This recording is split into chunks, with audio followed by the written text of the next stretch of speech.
গল্পকথার আসরে আপনাদের সকলকে স্বাগত। আজ আপনাদের জন্য সাহিত্যিক বিভূতিভূষণ বন্দ্যোপাধ্যায়ের লেখা উপন্যাস পথের পাঁচালীর আরও একটি অংশ।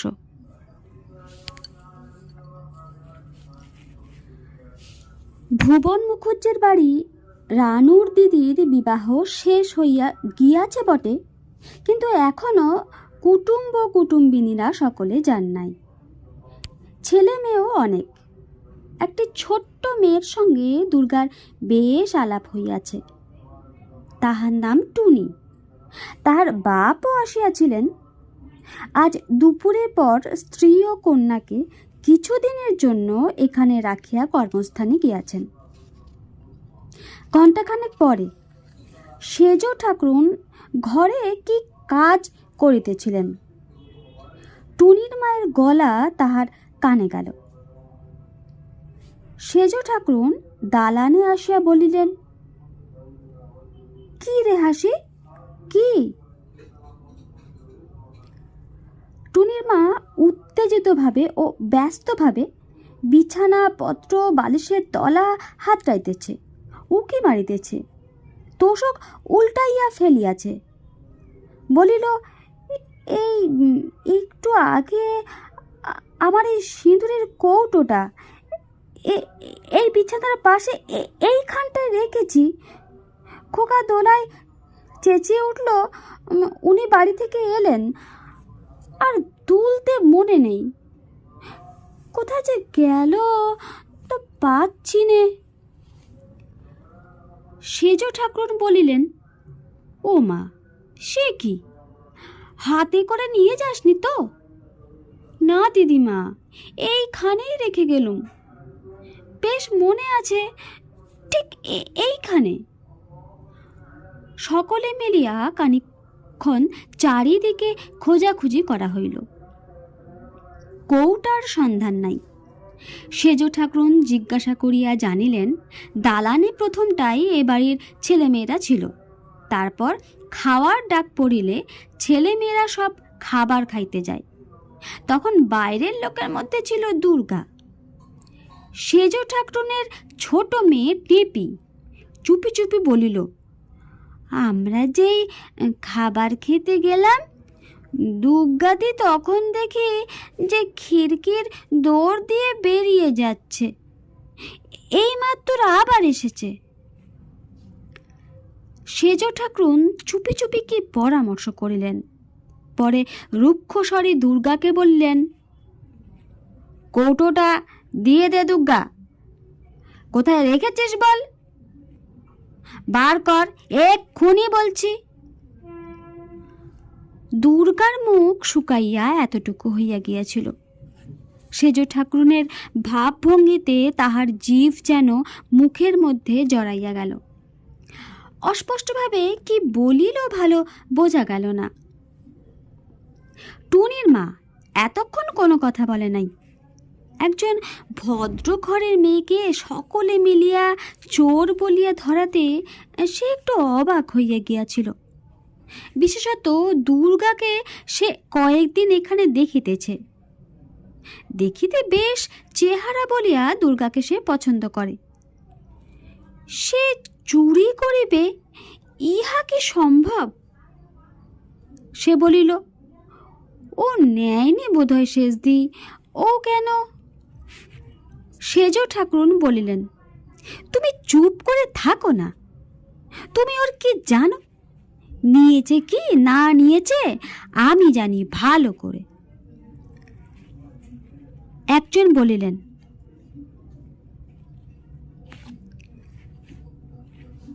তা নিয়ে থাকিস, বের করে দে।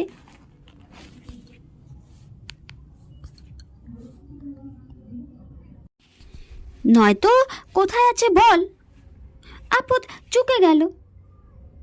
দিয়ে দে লক্ষ্মীটি, কেন মিথ্যে? দুর্গা যেন কেমন হইয়া গিয়াছিল। তাহার পা ঠক ঠক করিয়া কাঁপিতেছিল। সে দেয়ালে ঠেস দিয়া দাঁড়াইয়া বলিল, আমি তো জানি নে কাকিমা, আমি তো। সেজ ঠাকুরন বলিলেন, বললেই আমি শুনব? ঠিকও নিয়েছে, ওর ভাব দেখে আমি বুঝতে পেরেছি। আচ্ছা, ভালো কথাই বলছি, কোথায় রেখেছিস দিয়ে দে। জিনিস দিয়ে দাও তো কিছু বলবো না, আমার জিনিস পেলেই হলো। পরে তিনি দুর্গার হাতখানা ধরিয়া হিড় হিড় করিয়া টানিয়া তাহাকে দালানের মাঝখানে আনিয়া বলিলেন, দুর্গা, বল এখনো কোথায় রেখেছিস? বলবি না? না, তুমি জানো না, তুমি খুকি, তুমি কিচ্ছু জানো না। শিগগিরই বল, নইলে দাঁতের পাটি একেবারে সব ভেঙে গুঁড়ো করে ফেলবো এক্ষুনি। বল শিগগিরই বল, এখনো বলছি। টুনির মা হাত ধরিতে আগাইয়া আসিতেছিল। একজন কুটুম্বিনী বলিলেন, রোশোনা, দেখছো না, ওই ঠিক নিয়েছে, চোরের মারই ওষুধ, দিয়ে দাও, এখনই মিটে গেল। কেন মিথ্যে? দুর্গার মাথার মধ্যে কেমন করিতেছিল। সে অসহায়ভাবে চারিদিকে চাহিয়া অতি কষ্টে শুকনো জিভে জড়াইয়া উচ্চারণ করিল, আমি তো জানি না কাকিমা, ওরা সব চলে গেল, আমিও তো। কথা বলিবার সময় সে ভয়ে আড়ষ্ট হইয়া সেজ ঠাকুরনের দিকে চোখ রাখিয়া দেওয়ালের দিকে ঘেঁষিয়া যাইতে লাগিল। পরে সকলে মিলিয়া আরও খানিকক্ষণ তাহাকে বুঝাইল। তাহার সেই এক কথা, সে জানে না। কে একজন বলিল, পাক্কা চোর। টেপি বলিল, বাগানের আমগুলো তলায় পড়বার জো নেই কাকিমা। শেষোক্ত কথাতেই বোধ হয় সেজ ঠাকুরনের কোনো ব্যথায় ঘা লাগিল। তিনি হঠাৎ 5 খাই রকমের আওয়াজ ছাড়িয়া বলিলেন, তবে রে পাজি, নচ্ছার, চোরের ঝাড়, তুমি জিনিস দেবে না? দেখি তুমি দেও কি না দেও। কথা শেষ না করিয়াই তিনি দুর্গার উপর ঝাঁপাইয়া পড়িয়া তাহার মাথাটা লইয়া সজোরে দেওয়ালে ঠুকিতে লাগিলেন। বল কোথায় রেখেছিস, বল এক্ষুনি, বল শিগগিরই বল।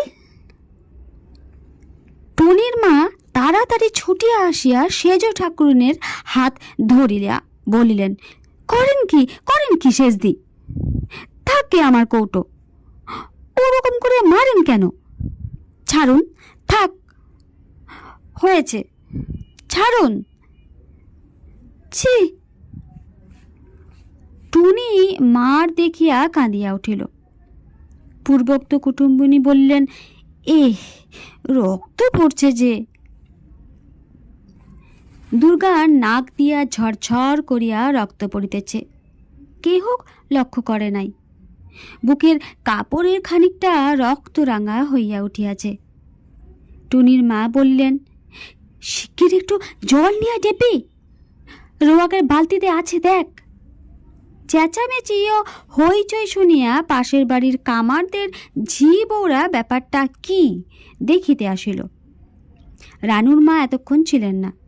দুপুরের খাওয়া দাওয়ার পরে কামার বাড়ি বসিয়া গল্প করিতেছিলেন, তিনিও আসিলেন। মারের চোটে দুর্গার মাথার মধ্যে ঝাঁ ঝাঁ করিতেছিল। সে দিশেহারা ভাবে ভিড়ের মধ্যে একবার চাহিয়া কি দেখিল। জল আসিলে রানুর মা তাহার চোখে মুখে জল দিয়া তাহাকে ধরিয়া বসাইলেন। তাহার মাথার মধ্যে কেমন ঝিমঝিম করিতেছিল। সে দিশাহারা ভাবে বসিয়া পড়িল। রানুর মা বলিলেন, অমন করে কি মারে শেষদি, রোগা মেয়েটা, ছি, তোমরা ওকে চেনো নি এখনো? চোরের মার ছাড়া ওষুধ নেই, এই বলে দিলুম। মারের এখন হয়েছে কি? না পাওয়া গেলে ছাড়বো নাকি? হরিরায় আমায় যেন শুলে ফাঁসে দেয় এরপর। রানুর মা বললেন, হয়েছে, এখন একটু সামলাতে দাও শেষদি, যে কাণ্ড করেছ।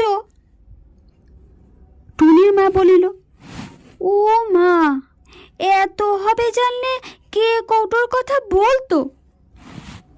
চাইনি আমার কৌটো, ওকে ছেড়ে দাও শেষদি।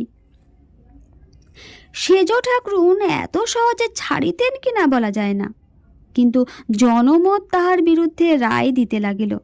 কাজেই তিনি আসামিকে ছাড়িয়া দিতে বাধ্য হইলেন।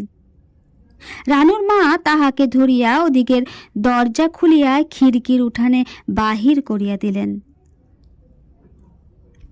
বলিলেন, খুব খেমে আজ বাড়ি থেকে বেরিয়েছিলি, যা হোক, যা, আস্তে আস্তে যা। টেপি, খিড়কিটা ভালো করে খুলে দে।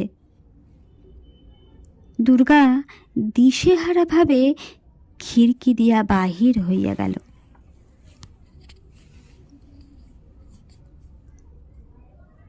নমস্কার।